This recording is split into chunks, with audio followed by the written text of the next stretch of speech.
turn this off.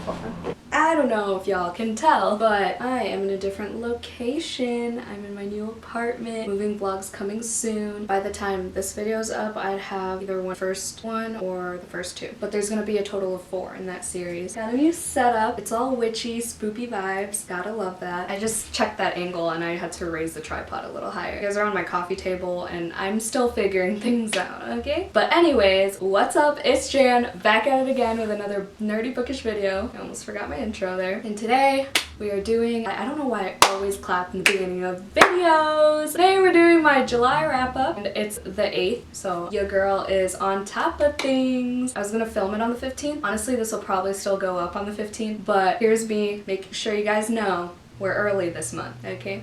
Okay, in July, I have a little table now with the books, so I'm not bending over, so I'm not bending down.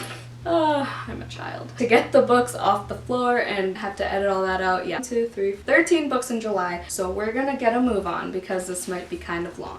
First book I read in July, oh my god, I keep clapping. This is why I need the physical book, so I have somewhere to put my hand. First book of July is The Mothers by Britt Bennett. I read this during my Reading Only Black Authors for a Week video. I just put that up today. It took 6+ attempts to freaking upload because my internet's so slow, so I had to go to my parents' house, upload it. It was 31 minutes long. I cut it down from an hour. That's not the point of this video. The Mothers by Britt Bennett. 4 stars. You can hear all my thoughts in that video. I'll have it linked up there. I don't know if this will flip, but it's in the suggested cards. I forgot the main girl's name. We all know I'm very bad at names. Okay, it is Nadia. I was getting Nadia from this and A Song of Wraiths and Ruin confused. Nadia has this big secret. She lives in this small town in California, so like a bunch of people in the neighborhood find out eventually. My phone keeps going off. I'm distracted. Sorry. But she has to navigate growing up, dealing with boys. I don't know. I enjoyed it. There was a lot of character growth. It's a very character-driven book. The writing is fantastic. I can't wait to read The Vanishing Half by Britt Bennett. I just decided to read this one first because it was on sale at Barnes & Noble. But she's a very descriptive writer.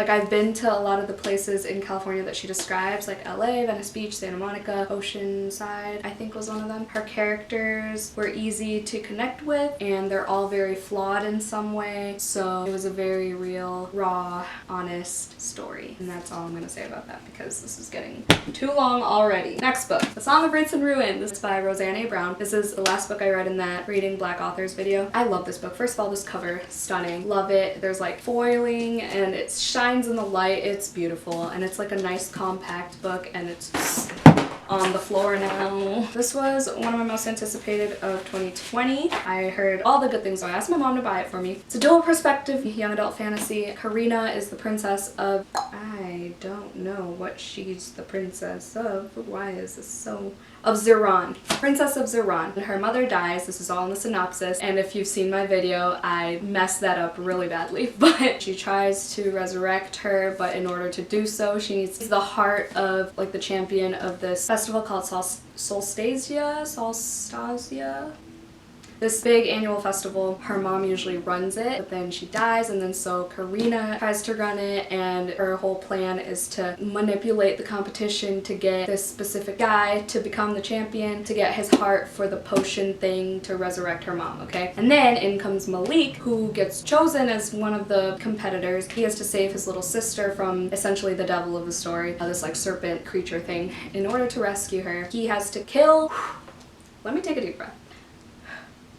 He has to kill the Princess of Ziran, so Karina. That's when they cross paths, they interact, and have all these feelings. I love Karina. She's one of my new favorite female characters. She's super spunky. You know, you typically in royalty, like it's an arranged marriage type thing. And her staff or whatever, her mom's assistant, she was like, the only person I'd allow to marry me is someone who can catch the moon with their bare hands. And I was like, girl, I stan! Like her standards are like...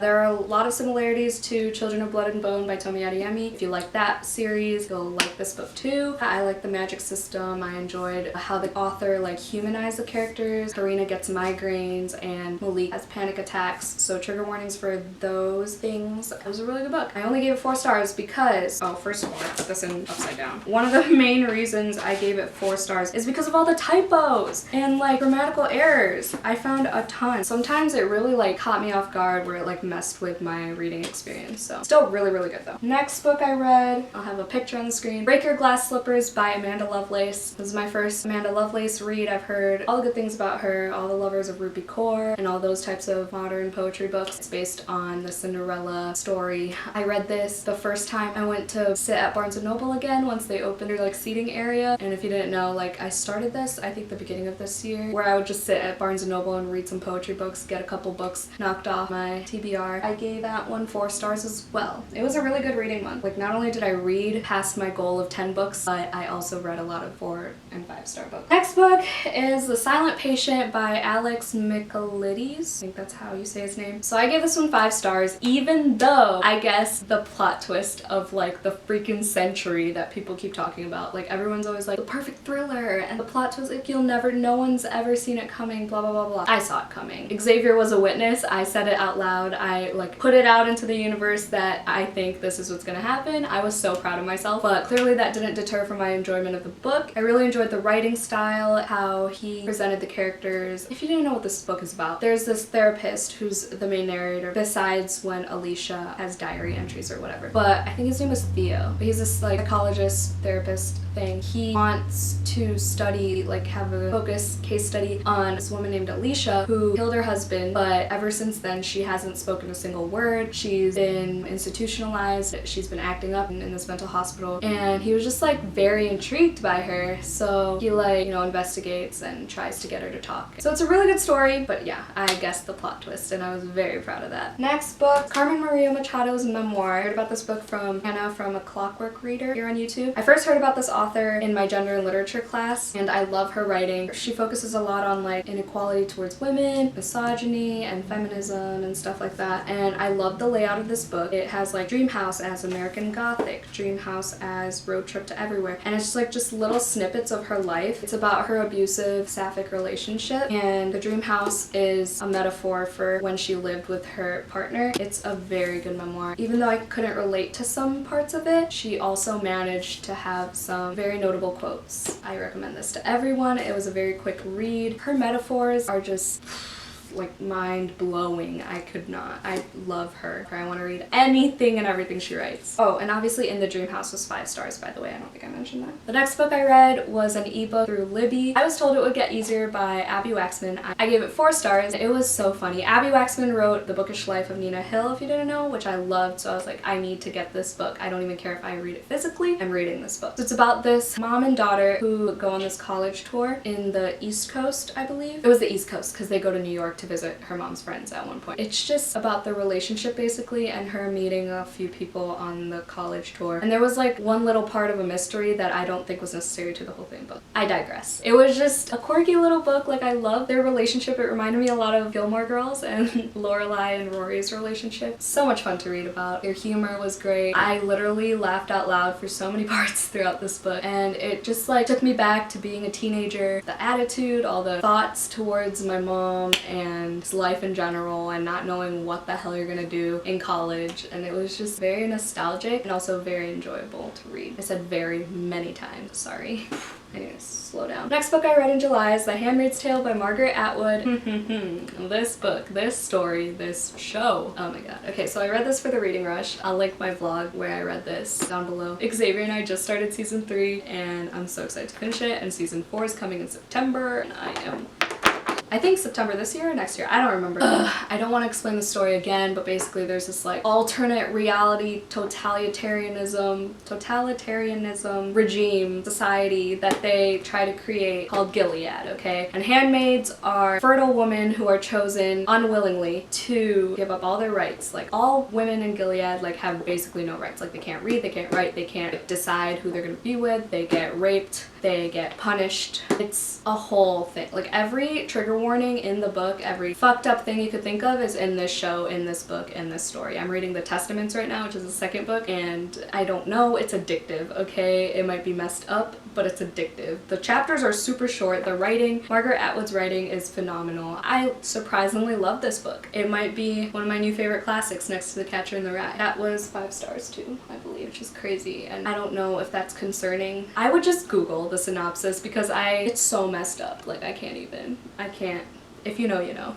The next book I read was also for the reading rush, Clap When You Land by Elizabeth Acevedo. I gave this one 4 stars. I actually read this all in my car, in the trunk of my car, for one of the challenges for the reading rush. I'll link that down below too. So this book is written in verse, just like The Poet X by Elizabeth Acevedo. Her writing, per usual, was superb. I thought I'd be a lot more emotional. Like, it was pitched as an emotional story by like a ton of YouTubers, so I was super excited to cry, but like I didn't. But it was a nice story about these 2 sisters who didn't know they were sisters. One's from the Dominican Republic and one's in New York, and then their dad dies in a plane crash that's based on a true plane crash, by the way, in history. Then they meet eventually. That's the gist of the story, and it's like a whole thing of like dealing with grief and this dad's secrets and being upset about things that people have done, but you can't get mad at them because they died. Like, it's a beautiful book. Next book I read in July is Everything I Never Told You by Celeste Ng. She's the writer of Little Fires Everywhere, if you didn't know, and I gave this one 3 stars. Like I said in my reading rush vlog, I feel like so many things happened, but also nothing really happened. I don't know, there were a lot of flashbacks. It's about this Chinese American family. The dad was Chinese and the mom was white. One of their daughters died, and you find that out literally the first sentence of the book is Lydia is dead. Basically, just trying to figure out whether her death was a murder, a suicide, or an accident. Yeah, the ending was just like weird. It like didn't leave me at a good place. I don't know. I just needed more closure than that. If you're gonna read anything by Celeste Ng, read Little Fires Everywhere. If you're gonna pick this up, it is a quick read and the writing is just as good. It's just the story isn't as good as Little Fires Everywhere. So the next book I read was also for the reading rush, Where'd You Go Bernadette by Maria Semple. God, are my baby hairs sticking out? I watched the movie before reading the book, which was a big mistake on my part. I wasn't really planning on reading the book after I watched the movie until it was a challenge for the reading rush, and I was like, hey, I watched that movie in like the beginning of quarantine. Let me see if the book's just as good. I wasn't expecting too much out of it. I gave it 3 stars. 2 stars. I gave it 2 stars. Dang, I really need to look before I say anything. I just didn't like the format of the book. I flipped through it at Barnes & Noble and they tried to do a mixed media thing with like emails and whatever, and I was not into it when I listened to it like via audio. The narrator's voice was also not great and it was kind of annoying, so that might be part of why. It was exactly like the movie for the most part, which is good, but like I wish I read the book first, because it literally like I knew everything that was gonna happen and like I could zone out for 5 minutes at a time and then come back and I'd know exactly what's going on because I watched the movie. There's just no thrill if you watch the movie first and it's exactly like the book. Like if it's the other way around, it's still intriguing to know like what does the cast look like, how did they do in the whole adaptation of it and interpreting this and that and whatever, but if you watch the movie first, it's just like nothing. There's no surprise or anything, you know? Unless the writing's phenomenal. But in this case it wasn't. I'm not gonna read anything by Maria Semple anymore because last month I read Today Would Be Different. Hated that book. Wasn't a fan of this one either, so I don't know if she has any other books, but I'm done with Maria Semple. The last book I read for the reading rush, but not the last book I read in July, Her Royal Highness by Rachel Hawkins. This was one of my biggest surprises of the year. I gave this one 5 stars and that was super unexpected. I went into this book thinking it was gonna be this like cheesy YA romance, like a female-female relationship with this princess, and it was just gonna be like a basic royal story that was gonna be a quick read and I was gonna get nothing out of it. I laughed for like half this book. I love this book. I love the story. I love the characters. They just had such good interactions with each other. I forgot her name. Millie and Princess something. They fall in love. That's in the synopsis.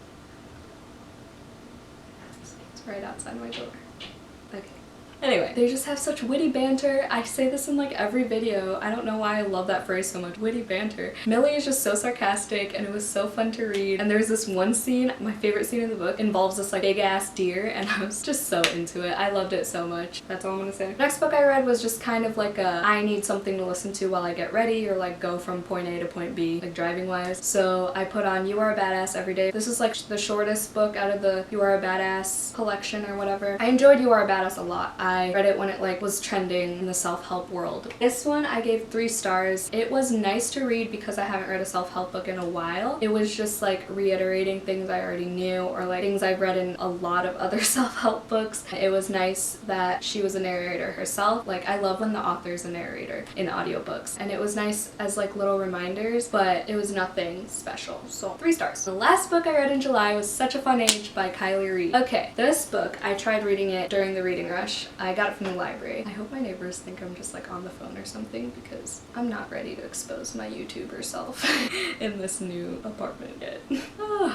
Such a Fun Age by Kylie Reed. So it was the group book for the reading rush, and there's that whole debacle with that, how the host didn't read the book, and it would have been a great conversation to amplify melanated voices and everything. So that's unfortunate, especially because it was a really good book. I gave it 4 stars. It would have been 5 stars if I was like in the mood for it when I first started reading it. It was just like slow in the beginning. I wasn't hooked right away like other people were. I don't know. So I actually didn't read it until after the reading rush because I just like wasn't in the mood for it at the time. But I did end up reading it. So just saying. This book is about this babysitter named... What is her name? I read this book so recently, why can't I remember? Oh my god. Amira! So Amira, she's a black woman who just turned 26. You know, she's off her parents' insurance. She's just trying to get some benefits, like health benefits. Anyway, she's just trying to get a full-time job so she can get health benefits. But in the meantime, she's like working as a transcriber, transcriptor, typist for the Green Party or whatever as a part-time job to her main gig, which is babysitting for this white family. And she loves this kid named Briar, and I love their relationship together and the way she talks to her, and it would have made me emotional if I wasn't so stressed at the time I was reading this book. But it was such an enjoyable read. It's just her like finding her way through adulthood, making decisions for herself. The main plot of the story is that she brings Briar to this grocery store late at night after she went to a party and the family needed her to come immediately. She went in like her party outfit or whatever at the grocery store. Random white lady called security because she thought that Amira was kidnapping Briar. First of all, fucked up. And then she meets this guy who recorded the situation and the security guard like interrogating her and stuff. His name was Kelly. He talked to her, asked for her consent to like release the video. She said no, but he sent her the video just in case she changed her mind. And then it's this whole thing of like shade between characters and secrets and lies and how characters connect with each other. It was a great story. It was a pretty well thought out story in my opinion. I enjoyed it a lot. I am running out of steam. I'm sweaty. I was gonna like binge film today. Not binge film, bulk film multiple videos today, but I'm just tired. I need some coffee and some food. I need to turn my AC back on because I'm over it. That's my July 2020 wrap up. I hope you enjoyed. Thank you so much for watching. I hope you have a great day. Stay safe and stay positive always, and I'll see you guys later. Bye!